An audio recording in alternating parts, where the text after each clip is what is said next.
పేదవాడి పక్షాన నిలబడతాం, ప్రజా గొంతుకై నినదిస్తాం. వాయిస్ ఆఫ్ వాయిస్లెస్, తెలుగువారి మనస్సాక్షి సాక్షి టీవీ. సాక్షి టీవీ ప్రసారాల కోసం మీ స్థానిక కేబుల్ ఆపరేటర్ను వెంటనే సంప్రదించండి. కూటమి సర్కారు పాలనలో కొత్త పరిశ్రమలు ఏర్పాటు కాకపోగా ప్రభుత్వ రంగ పరిశ్రమలకు మంగళం పాడేందుకు సిద్ధమవుతోంది. రాష్ట్రంలో ఆయిల్ ఫెడ్కు చెందిన ఏకైక ఫ్యాక్టరీని ప్రైవేటు వ్యక్తుల చేతుల్లో పెట్టేందుకు పన్నాగాలు పన్నుతోంది. కూటమి సర్కారు కుయుక్తులకు అన్నదాతలు అతలాకుతలమవుతున్నారు. ఇప్పటికే కేంద్రం దిగుమతి సుంకాల తగ్గింపు పోటుతో మద్దతు ధర లేక విలువెల్లాడుతున్న రైతన్నకు ఆయిల్ ఫామ్ ప్రాసెసింగ్ ఫ్యాక్టరీని కార్పొరేట్ శక్తులకు దారాదత్తం చేసేందుకు కూటమి సర్కార్ చేస్తున్న ప్రయత్నాలు శరాఘాతంగా మారాయి. ఎన్నికల ముందు రైతు ప్రభుత్వం అని చెప్పిన కూటమి సర్కార్ రైతన్నలకు వెన్నుపోటు పొడిచి ప్రైవేటు సర్కారుకు మారింది అంటూ రైతులు ఆగ్రహం వ్యక్తం చేస్తున్నారు. ఆంధ్రప్రదేశ్ ఆయిల్ ఫెడ్కు చెందిన ఏలూరు జిల్లా పెదవేగిలోని ఆయిల్ ఫామ్ ప్రాసెసింగ్ ఫ్యాక్టరీని కూటమి సర్కార్ ప్రైవేటీకరణకు ప్రణాళికలు సిద్ధం చేస్తుందన్న వాదనలు బలంగా వినిపిస్తున్నాయి. ఈ మిల్లే ఇప్పుడు ఆయిల్ ఫామ్ పంటకు మద్దతు ధర నిర్ణయిస్తోంది. ఇది ఆయిల్ రికవరీ రైట్ అంటే ఓఈఆర్ ప్రాతిపదికగా తీసుకుని ధర ప్రకటిస్తోంది. ప్రభుత్వానికి నోడల్ ఏజెన్సీగా ఉన్న ఈ మిల్లును ప్రైవేటీకరిస్తే మద్దతు ధరను నిర్ణయించే అధికారం ప్రైవేటు కంపెనీల చేతుల్లోకి వెళ్లిపోతుందని ఆవేదన వ్యక్తం చేస్తున్నారు రైతన్నలు. ఉమ్మడి పశ్చిమ గోదావరి జిల్లాలో 1992లో పెదవేగి మండలం పెదవేగిలో గంటకు టన్ను సామర్థ్యంలో పామాయిల్ ప్లాంట్ ఏర్పాటయ్యింది.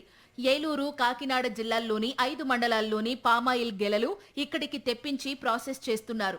గంటకు 24 టన్నుల క్రషింగ్ సామర్థ్యంతో 6 కోట్ల వ్యయంతో 2019లో పెదవేగి ఆయిల్ ఫామ్ యూనిట్ ను ఆధునీకరించారు. రాష్ట్రంలోని 13 ప్రైవేట్ ప్లాంట్లు సైతం దీనినే ప్రామాణికంగా తీసుకుంటున్నాయి. 11,000 మంది రైతులు ఈ ఫ్యాక్టరీపైనే ఆధారపడి బతుకుతున్నాయి. ప్రతి ఏటా 10 నుంచి 15 కోట్ల రూపాయలు లాభాలు గడించే ఈ ఫ్యాక్టరీపై కూటమి కళ్లు పడ్డాయి. ఫ్యాక్టరీని అప్పనంగా ప్రైవేటు వ్యక్తులకు అమ్మేందుకు కుట్రలు పన్నుతోంది.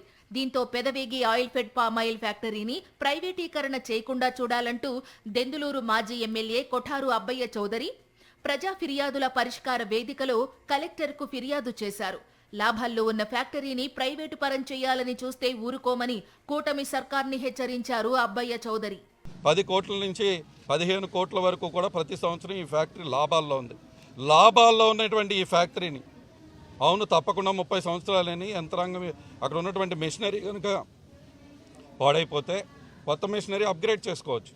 అటువంటిది పోయి ఈరోజు ఈ ఫ్యాక్టరీనే ఏకంగా అమ్మేయాలి, ప్రైవేటైజేషన్ చేసేయాలనేటువంటి ఆలోచన ఈ ప్రభుత్వం చేస్తుంది. అంటే ఈరోజు ప్రైవేటైజేషన్ మీరు చేస్తే అసలు ఈ రాష్ట్రంలో ఉన్నటువంటి ప్రైవేట్ ఫ్యాక్టరీస్ అన్నిటి కూడా ధర ఎవరు నిర్ణయిస్తారు అని అడుగుతూ ఉన్నాం ప్రభుత్వాన్ని. పెదవేగి పరిధిలో ఉన్న పలు ప్రైవేటు మిల్లులు అధునాతన యంత్రాలతో గంటకు 30 నుంచి 60 టన్నుల క్రషింగ్ సామర్థ్యంతో ముందంజలో ఉన్నాయి. పాత యంత్రాలు కావడంతో పెదవేగిలో ఓఈఆర్ తక్కువే వస్తోంది. తెలంగాణలోని మిల్లులలో ఓఈఆర్ 19.32% వస్తుండగా పెదవేగి మిల్లులో 17.32% అత్యల్పంగా ఉంది. ఆయిల్ ఫామ్ గెలలకు ఉండే మట్టి, ఇసుక క్రషింగ్ యూనిట్ లో పడడం వల్ల యంత్రాల సామర్థ్యం తగ్గుతుంది. దీనికి పరిష్కారంగా ప్రైవేటు మిల్లుల్లో ప్రతి 2-3 సంవత్సరాలకు ఒకసారి క్రషింగ్ యూనిట్లను కొత్తవి ఏర్పాటు చేసుకుని ఓఈఆర్ శాతం తగ్గకుండా చూసుకుంటున్నాయి. కానీ పెదవేగిలో కొత్త మిషనరీ ఏర్పాటు చేయకుండా ఓఈఆర్ తక్కువ వస్తోందన్న సాకుతో ఫ్యాక్టరీని ప్రైవేటు పరం చేసేందుకు చూస్తున్నారని రైతు సంఘాల నాయకులు ఆరోపిస్తున్నారు. ఫ్యాక్టరీ ప్రైవేటు పరమైతే ధర నిర్ణయం ప్రైవేటు చేతుల్లోకి వెళ్లి రైతు నష్టపోతాడని రైతు సంఘాలు ఆవేదన వ్యక్తం చేస్తున్నాయి. కూటమి ప్రభుత్వం మేదేదో రైతుల పక్షం, రైతు ప్రభుత్వం మాదంతా అని చెప్తా ఉన్నారు మాటల్లో. అయితే ఈ పెదవేగి ఇందులో ఏపీ ఆయిల్ ఫెడ్ దాంతో తయారు చేసిన ఫ్యాక్టరీని మూసేసే ప్రయత్నం బలంగా చేస్తూ ఉన్నారు. ప్రభుత్వ రంగంలో ఉన్న ఫ్యాక్టరీని మూసేస్తే ప్రైవేట్ రంగంలో ఉన్న వాళ్ళ మోనోఫాలీ పెరుగుద్ది. రైతుకి సంబంధించి గిట్టుబాటు ధర నిర్ణయించే దాంట్లో వాళ్ళు కీలకం అవుతారు. పెదవేగి ఆయిల్ ఫ్యాక్టరీని ప్రైవేటు పరం చేస్తే చూస్తూ ఊరుకోమని కూటమి సర్కార్కి తగిన బుద్ధి చెప్తామని హెచ్చరిస్తున్నాయి రైతు సంఘాలు. ఇవాళ ఆయిల్ ఫెడ్కి ప్రధానమైన కర్మాగారంగా పెదవేగి ఆయిల్ ఫెడ్ కర్మాగారం ఉన్నది. అయితే ఆ కర్మాగారాన్ని ప్రైవేటీకరించాలని రాష్ట్ర కూటమి ప్రభుత్వం ఆలోచన చేస్తూ ఉన్నది. ఇప్పటికే ముమ్మరంగా ప్రయత్నాలు చేస్తున్నట్టు ప్రైవేటు వ్యక్తులకి, ప్రైవేటు శక్తులకి కట్టబెట్టాలని చెప్పి ప్రయత్నాలు చేస్తున్నట్టుగా ఇప్పటికే వార్తలు వస్తూ ఉన్నాయి. ఇది ఆయిల్ ఫామ్ రైతుల్లో తీవ్ర ఆందోళన. ఉద్యోగాలు సృష్టిస్తాం, యువతులకు ఉద్యోగాలు ఇప్పిస్తామంటూ గొప్పలు చెప్పిన చంద్రబాబు ఇప్పుడు కొత్త పరిశ్రమలు తీసుకురాకపోగా ఉన్న వాటిని ప్రైవేటు వ్యక్తుల చేతుల్లో పెట్టాలని చూడడం ఎంతవరకు కరెక్ట్ అంటూ రాష్ట్ర ప్రజలు ప్రశ్నిస్తున్నారు.